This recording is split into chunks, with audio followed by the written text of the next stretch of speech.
Major developments in the disappearance of that pregnant mother and her 2 young daughters this morning. Investigators now believe they have found the bodies of all 3.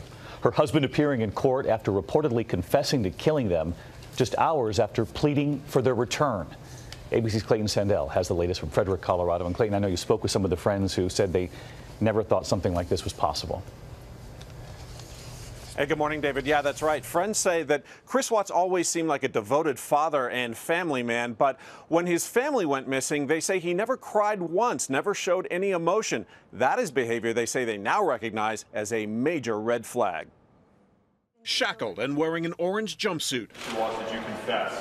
Chris Watts listened as a judge read him his rights, uttering few words. Just days earlier, Watts was talking a lot more on TV, pleading for his missing family to come home. If you're out there, just come back.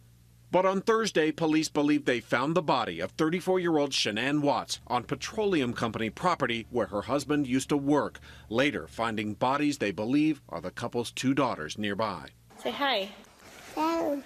Shanann, 4-year-old Bella, and 3-year-old Celeste vanished Monday. Shanann was 15 weeks pregnant, missing a doctor's appointment. Watts admitting he and Shanann had a disagreement early that day. It wasn't like an argument. We had an emotional conversation, but I'll leave it at that. We feel so stupid, like we were duped by one of our good friends. Nicholas and Amanda Thayer were close friends of the Watts before Chris's arrest, standing by his side, even opening their own home Tuesday night. We feel so stupid about that now. Like, trusting him to stay the night in the same house as our daughter. I mean, I'll never let that go. We thought we were doing the right thing by trying to be a good friend to him. Later learning of Chris's arrest, and according to Denver 7 News, a report from 2 law enforcement sources about his apparent confession. Do you feel betrayed? Oh my God, like, yeah, like.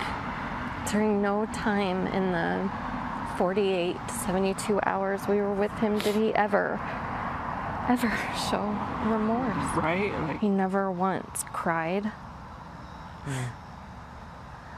Which I guess is now a red flag. I know. He was worried with how he's being looked at. You know what I mean? Like, he was worried with what people were saying. Very concerned with how he was being perceived. Yeah, he was, and I didn't really think much of it until the FBI agent was like, sounds like he was looking for ideas. Our affiliate Denver 7 says the girls' bodies were found concealed in oil and gas tanks. The petroleum company where Watts works says it fired him on Wednesday, the same day he was arrested. David. This is truly horrific. Clayton, our thanks to you again this morning. I do want to bring in former FBI agent Brad Garrett, part of our team here. And Brad, you've studied so many of these interviews with people who then turn suspects. This husband had just been pleading for his wife's return hours before this reported confession. And I wanted you to take a look and see what you made of this. Okay. If you're out there, just come back. I just want them back. I just want them to come back. What do you see immediately there? Okay, so you have a guy that's using the word, I want her to come back. Well, that's really sort of telling me, David, that he knows exactly where she is. You know, want is an interesting word to use. And you know, you get the feeling like he wants to make an impression on us, but we know he's really lying. And it was what he said, Brad, in particular about the children that stood out to me, talking about the dinner hour. Here it is. Last night, like, during, like, you know, when they usually eat dinner, it was just like, I miss them. Like, I mean, I miss telling them, hey, you got to eat that or you're not going to get your dessert. Well, if you look at I miss, it almost sounds like in the past tense, that he obviously knows what has happened. But the important thing in this interview, David, he really focuses on himself and what the police are doing. He doesn't mention his wife that's pregnant, that's missing. It's really all about me and about what the police are doing. And right down to his body language, Brad. His arms are crossed on that front porch. His arms are crossed. He looks down a couple times.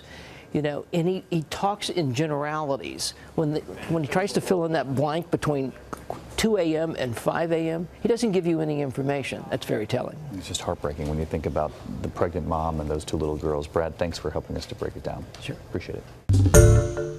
Hi, everyone. George Stephanopoulos here. Thanks for checking out the ABC News YouTube channel. If you'd like to get more videos, show highlights, and watch live event coverage, click on the right over here to subscribe to our channel. And don't forget to download the ABC News app for breaking news alerts. Thanks for watching.